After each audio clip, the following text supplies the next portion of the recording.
ओम नमः सिद्धेभ्यः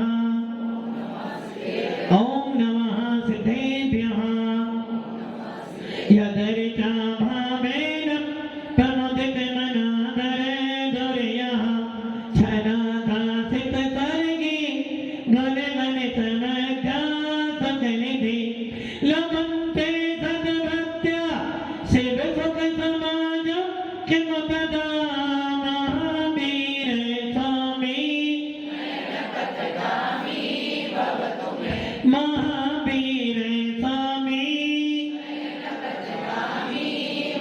महावीर स्वामी नयन बदगामी भक्तों में गुरुवा बंदनित ज्ञान दर्शन नाहिका चारित्राणं गंभीरा मोक्ष मार्ग प्रदेशिका पंच प्रवृत्ति भगवान की एक राधिनाथ भगवान की अंतिम शासनपति भगवान महावीर स्वामी की आचार्य श्री कुंद भगवंत की आचार्य श्री विमल सागर जी महाराज की आचार्य गुरुदेव सरस्वती सागर जी महाराज की 3 करोड़ मुनि राजाओं की द्वादशांजलि माता की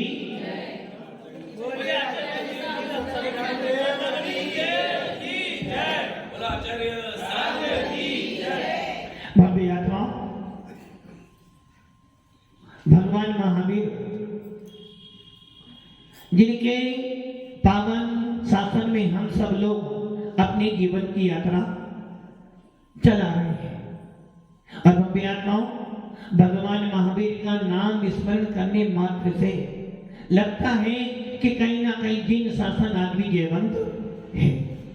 भव्य आत्माओं बीतराग माने का रथा स्वागत कर रहे हैं और ये सुनिश्चित है कि जब जब भी जिनवाणी पढ़ते हैं जब जब भी जिनवाणी सुनते हैं अंदर से एक अलग का आनंद आता है कि यदि मैंने आज जिनवाणी सुनी है कम से कम उस जिनवाणी को सुनने के बाद कुछ तो मेरी कथाएं मंद होती है। और जब हम जिनवाणी सुनते हैं पढ़ते हैं यदि एक बार मन लग जाए तो ऐसा लगता है कि बस अब यहीं पर बैठे रहो। भव्य आत्माओं ऐसी वो बीतराग वाणी अनादि काल से सुन रहे हैं और अनंत काल तक वो जिनवाणी हमारे को सुनने को मिलती चली जाएंगी। और यही कारण है आचार्य भगवंत शिव कोटि आचार्य अपने भगवती आराधना क्या लिखा भगवती आराधना। भगवती मतलब भगवान बनने की आराधना।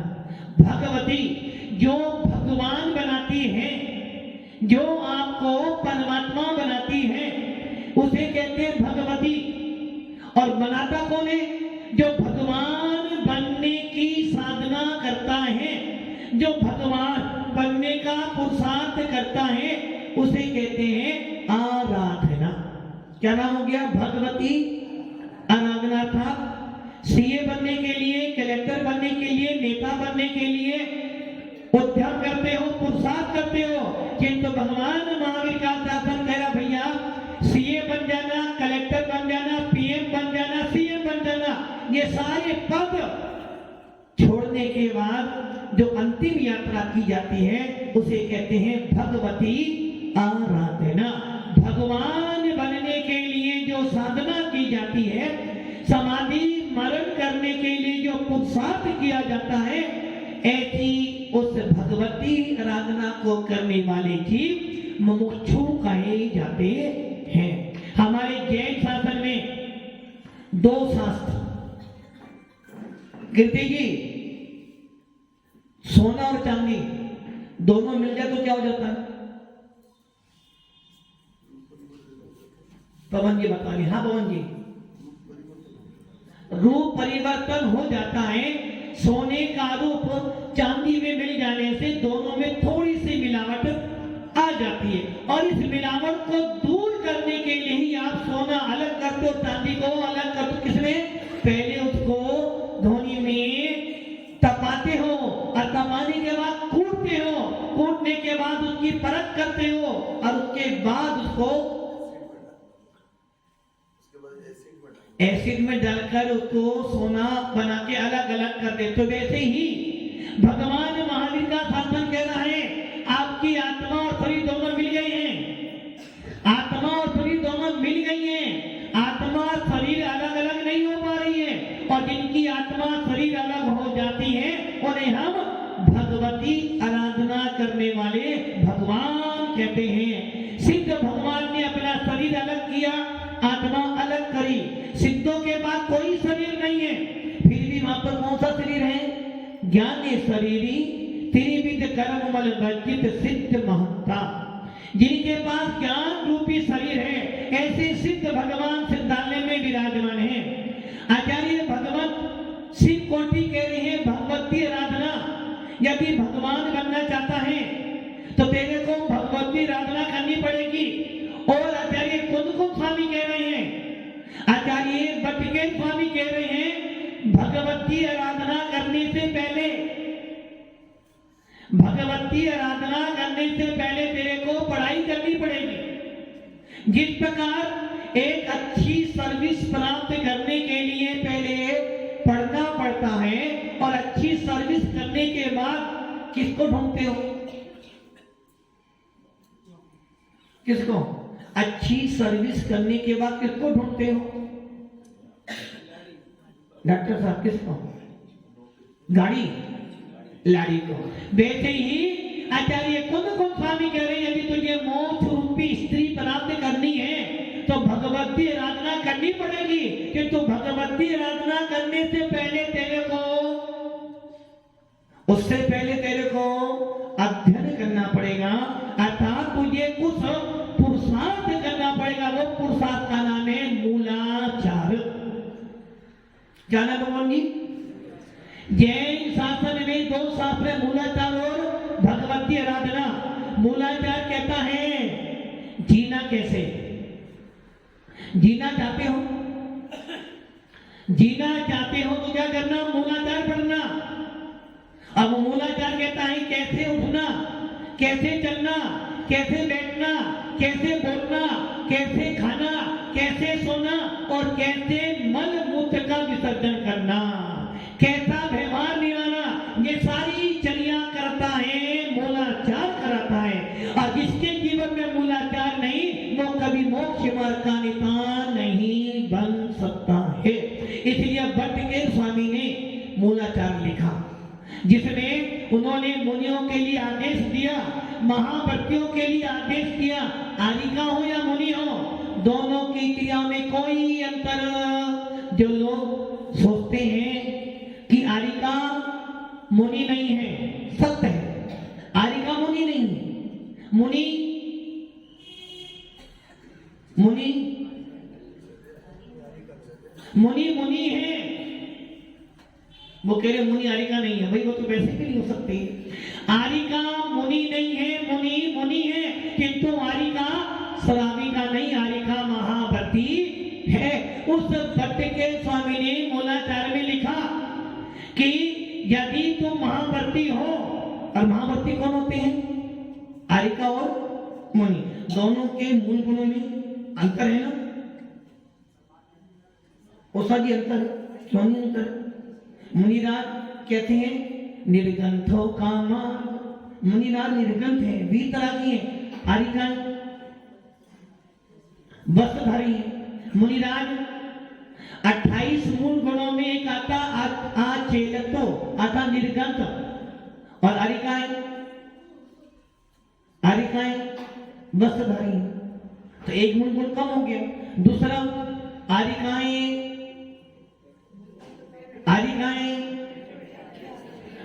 खड़े खड़े हार करती, आरिकाएं बैठकर हार करती है। मुनिराज खड़े खड़े हार करते, तो एक मूल गुण कम हुआ। तीसरा, मुनिराजों का स्नान करने का त्याग होता है। भगवान आदिनाथ ने 83 लाख पूर्व के बाद दीक्षा ली, और 1000 पूर्व तक 1,84,00,000 पूर्व में से 83 लाख पूर्व तो घर में रहे, और 1 लाख पूर्व तक निर्गत रहे। और निर्गत नहीं, जीवन भर सिद्ध अवस्था में निर्गत रहेंगे। मुनिराज जब से मुनि वस्त्र पहनती। कितने मुंह कम हो गए? एक। पहला तो हो गया बैठ के हाथ करना। नंबर 2 निर्गंथ नहीं है। नंबर 3 उनको स्नान भी करना पड़ता है, जिन मुनि राजों को कभी स्नान नहीं करना पड़ता। और मूलाचार में लिखा मूल गुण तो 28 होते हैं। तो 28 मूल गुण किनके होते हैं? किनके? आचार्यों के। किनके?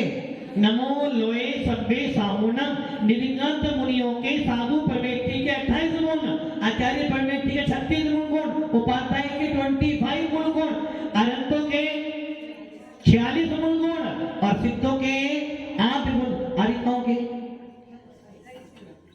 3 काम हो गए ना? भक्ति 3 काम हो गए। अरे 3 मूल कम हुए ना। अरे भाई वो 3 मूल गुण कम नहीं किए।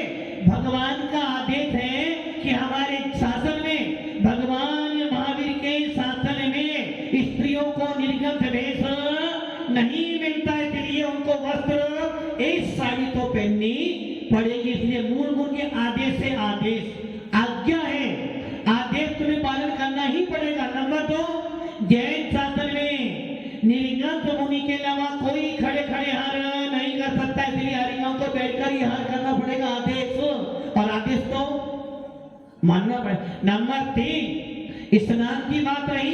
आरिकाएं स्नान करती नहीं है, क्योंकि आरिका महाव्रती हैं। उन्होंने श्रृंगार करने का त्याग कर दिया है, उन्होंने रंगीन वस्त्रों का त्याग कर दिया है, उन्होंने अपने गुणस्थान के योग्य अपनी विशेष कथाओं को सीमित कर लिया है, उन्होंने अपनी अनंतानुबंधी प्रत्याख्यान कथाएं को रोक दिया है और उन्होंने महाव्रतों को धारण कर उस भगवती आराधना की साधना करने के लिए स्त्री पर्याय का सबसे ऊंचा पद, धनपाल जी, सबसे ऊंचा पद कौन सा है भारत का? किसी भी राष्ट्र का सबसे ऊंचा पद कौन सा होता है? राष्ट्रपति। पीएम बड़ा पद नहीं होता, सबसे प्रथम नागरिक राष्ट्रपति। वैसे ही भगवान महावीर के शासन में, भगवान महावीर के कुंद के शासन में आरिकाओं के स्त्रियों के लिए सबसे ऊंचा पद कौन सा है? आरिका का पद। इसलिए आरिकाओं को कौन सा पद दिया गया है? महाव्रती का पद। इसलिए आरिकाओं के मूल गुण में कोई कमी, वो भी 28 मूल गुणधारी है और मुनिराज भी 28 मूल गुणधारी हैं। आरिकाओं को भी 28 कीर्तिकर्म करने हैं और मुनियों को भी 28 कीर्तिकर्म करने हैं। मुनियों को दो बार अजय जी, मुनियों को 2 बार क्या करना पड़ता है? आहार। 2 बार आहार, तो 2 बार क्या करना पड़ता है? प्रतिक्रमण। बैठे, हाँ, 2 बार प्रतिक्रमण, अर्थात जो दिन में पाप लगे हैं उनके लिए प्रतिक्रमण करना, जो रात में अपराध हो गए हैं, जाने में, सोने में, बोलने में, कथाएं थे, जाने अनजाने में अथवा किसी को कुछ बोला, उन सब का 2 बार प्रतिक्रमण करते पूरे दिन में। आरिकाओं को भी 2 बार प्रतिक्रमण, इसलिए बराबर आ रहे। उसके बाद 3 बार सामायिक, सवेरे भी सामायिक करनी है, दिन में भी करनी है और शाम को भी करनी है। वही सामायिक आरिका को भी करनी है, बराबर चल रहा है। और 4 बार क्या करना है? जय जिनवानी माता लख लागे हमारी, जय जिनवानी माता आने के मेरे कंठे विराजो मैया, आने के मेरे कंठे विराजो मैया, आने के मेरे कंठे विराजो, सुर संगम की दाता लख लागे हमारी। 4 बार क्या करना पड़ता है? और आपको 4 बार क्या करना पड़ता है?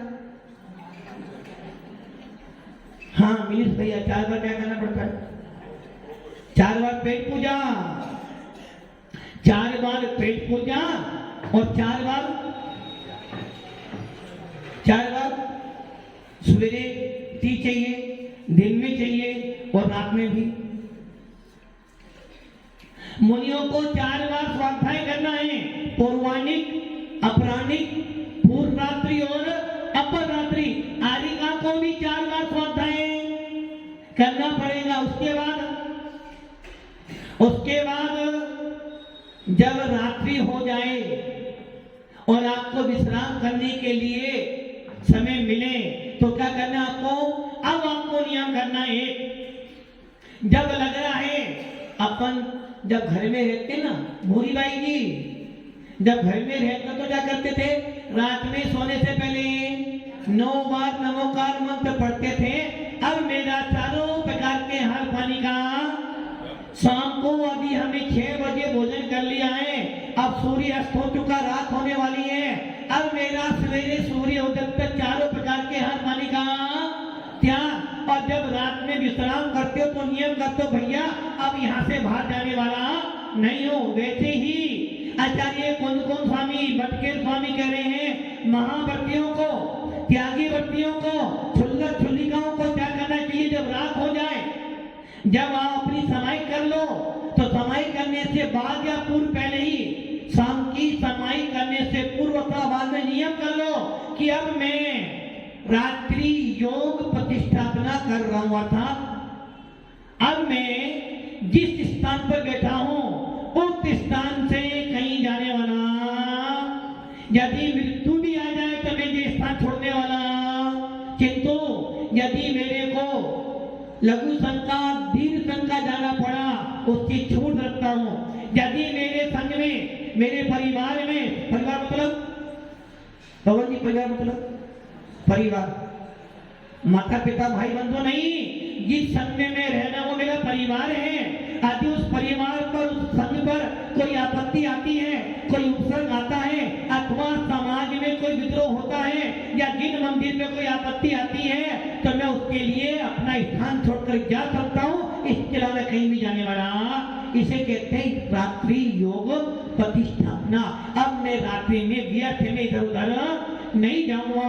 और वही क्रिया आदिका को भी करनी है। सवेरे उठता है, शुद्धि करता है, स्वाध्याय करता है, अपर रात्रि स्वाध्याय करता है, सामायिक करता है, प्रतिक्रमण करता है, और उसके बाद रात्रि योग की निष्ठापना करने के बाद अब कह कि अब मेरी सीमा पूरी हो गई, अब मैं कहीं भी जा सकता हूं। इस प्रकार 28 कीर्तिक्रम कौन पालन करते हैं? मुनिराज। और 28 कीर्तिक्रम कौन पालन करती है? आरिका माता जी। इसलिए मूल गुणों में कोई कमी, तो मुनिराज भी महाव्रती हो, आरिका भी।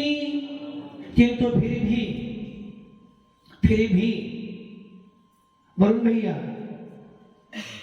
एक लड़का की लड़की है, सही ना? अच्छा ये बताओ, आपका कुल का दीपक कौन है?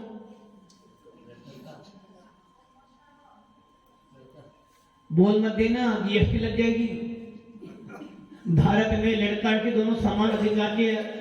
पंकज जी, आपके 2 बेटे बेटी है, आपकी संपत्ति कहां जाएगी?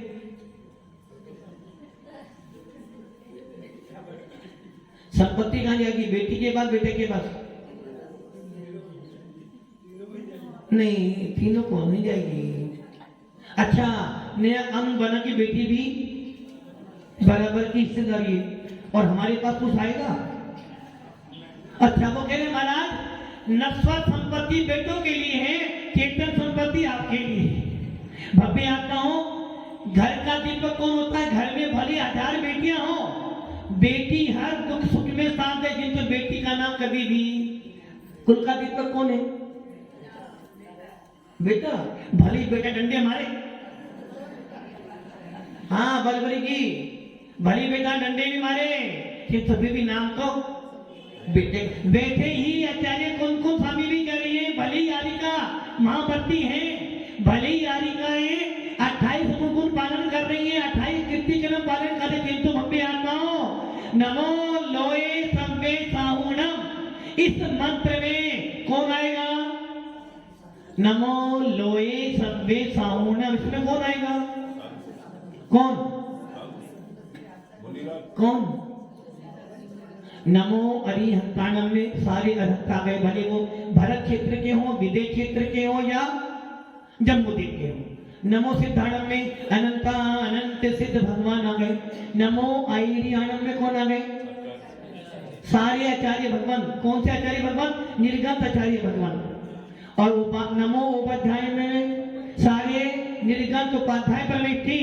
नमो लोए सब्बे साहुनम, निर्गंथों का मार्ग, निर्गंथों का मार्ग हमें प्राणों से भी प्यारा है, निर्गंथों का मार्ग। इस मंत्र में कौन आ गए? सारे के सारे छठे गुणस्थान से लेकर 14वें गुणस्थान तक के सारे मुनिराज आ गए। अब बच्चा कौन? महावर्ती कौन बच्चा? आरिकाएं। आरिकाएं महावर्ती हैं, 28 गुण हैं, 28 कीर्ति कलम पालन करती हैं, एक टाइम विहार करती है दिन में, किंतु फिर भी निर्गत मुनि की जैसी अवस्था उनकी नहीं है। इसलिए आरिका है, आरिका मुनि नहीं है। पंकज जी, आरिका है, आरिका मुनि नहीं है। मुनि है, मुनि अर्हत नहीं है, किंतु इस मुनि मुद्रा से अनंत पद प्राप्त किया जा सकता है। इसलिए आरिका और मुनि दोनों में कोई भी कमी, दोनों महावर्ती हैं, दोनों के 28 गुण में फिर भी बेटी सारा काम करती है। वकील साहब, बेटी घर के सारा काम करती है, छोले से लेकर धन तक, फिर भी क्या कहते हो? कुछ नहीं करा, चल कमरे में। और बेटा दिन भर गाड़ी के पीछे लाड़ी लेके घूमता है, फिर भी बेटा तो बेटा ही है। वैसे ही आचार्य भगवंत कौन स्वामी कह रहे हैं? भले आरिका 28 गुण पालन करती है, भले ही आरिका जिन शासन की पताका फहराती है, भले ही आरिका मुनियों से ज्यादा ज्ञान भी प्राप्त कर ले, किंतु भव्य आत्माओं भगवान महावीर के शासन में फिर भी ऊंचा स्थान तो मुनियों का ही होगा, जो कि हमारा सिद्धांत कहता है। वस्त्रधारी का गुणस्थान कभी छठा नहीं हो सकता। वस्त्रधारी की कथाएं अनंतानुबंधी। आप पत्ता खान को हर सकते हैं, तो पत्ता खान कथाएं का उदय है। और मुनिराज एक भावलिंगी मुनिराज अपनी अनंतानुबंधी पत्ता खान कथाएं को डालकर छठा गुणस्थान प्राप्त करता है। इसलिए भगवान कौन स्वामी कह रहे हैं? आरिका ही है, किंतु आरिका का गुणस्थान 5वां है, महावर्ती है। मुनियों का गुणस्थान छठा है। इसलिए मुनियों की अपेक्षा आरिका उपचार से महावर्ती है। किनकी अपेक्षा? निर्गंथ मुनियों की अपेक्षा आरिका उपचार से महावर्ती, अर्थात उपचार से उनको निर्गंथ भेद का रोपण किया गया है। किंतु आरिका है, और आरिका अपने योग पंचम गुण स्थान को प्राप्त करती हुई, आत्मा की साधना करती हुई, मूल गुणों का पालन करती हुई परम देव पने को प्राप्त करती है। उस भगवती आराधना को प्राप्त कर उस निर्विघ्न समाधि मनन को प्राप्त कर वे आरिका भी देव गति में पुरुष वेद को प्राप्त कर देव गति में इंद्र पद प्राप्त कर सकती है। सम्यक दर्शन सहित समाधि मनन करके देवलोक में जाएंगे, और वहां से आने के बाद मुनि बनकर मोक्ष में जा सकती है। हो सकता है एक आरिका 1-2 में मोक्ष चली जाए, हो सकता है मुनि को ज्यादा समय भी लग जाए। इसलिए आरिका है, मुनि है, दोनों के मूल गुणों में कोई कमी नहीं, और दोनों ही अपनी योग्य साधना करते हुए जिन शासन का प्रभावना पूर्वक अपनी आत्मा की साधना करते हुए इस मोक्ष मार्ग को पसंद कर रही है। इसलिए भव्य आत्माओं, भगवान महावीर के शासन में स्त्रियों को भी उतना ही ऊंचा पद दिया है जितना मुनियों को। अरे भाई, स्त्री पर्याय तो पुद्गल की है। स्त्री पुरुष में जिसमें होता पुद्गल में है। सबकी सब आत्माएं, और प्रत्येक आत्मा में भगवती आराधना करने की सामर्थ्य है। प्रत्येक आत्मा में भगवान बनने की योग्यता है, और प्रत्येक आत्मा में मोक्ष जाने की सामर्थ्य। हम सब भी मोक्ष जाने का पुरुषार्थ करें और अपना मोक्ष मार्ग प्रशस्त करें।